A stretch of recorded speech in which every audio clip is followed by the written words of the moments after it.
ఎవరికైనా ఏడిస్తే కన్నీళ్లు వస్తాయి. కానీ ఈ అమ్మాయికి ఏడిస్తే కంట్లో నుంచి నూడిల్స్ వస్తాయి. అలా ఆమె కంట్లో నుంచి వచ్చిన నూడిల్స్ ని ఒకసారి టేస్ట్ చేసి చూస్తుంది. అవి మామూలు నూడిల్స్ కంటే ఎంతో టేస్ట్ గా ఉంటాయి. వాటిని ఒక ప్లేట్ లో వేసుకుని తన మదర్ కి ఇస్తుంది. ఆమె కూడా ఈ నూడిల్స్ తిని ఎంతో టేస్ట్ గా ఉన్నాయి అని చెప్తుంది. మరుసటి రోజు ఆమె తన కంట్లో నుంచి వచ్చిన నూడిల్స్ అన్ని కలెక్ట్ చేసి ఒక షాప్ పెడుతుంది. ఆమె వద్ద నూడిల్స్ కొన్న కస్టమర్స్ ఎంతగానో సాటిస్ఫై అవుతారు. టేస్ట్ బాగుండడంతో మళ్ళీ మళ్ళీ వచ్చి కొంటారు.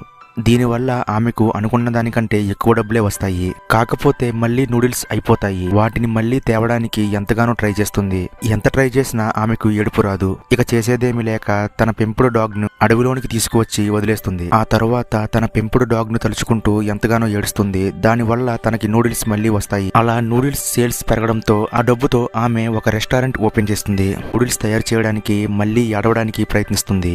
అయితే ఈసారి తన పెంపుడు డాగ్ తో పాటు వాళ్ళ మదర్ ఫోటో కూడా తన ముందు ఉంటుంది.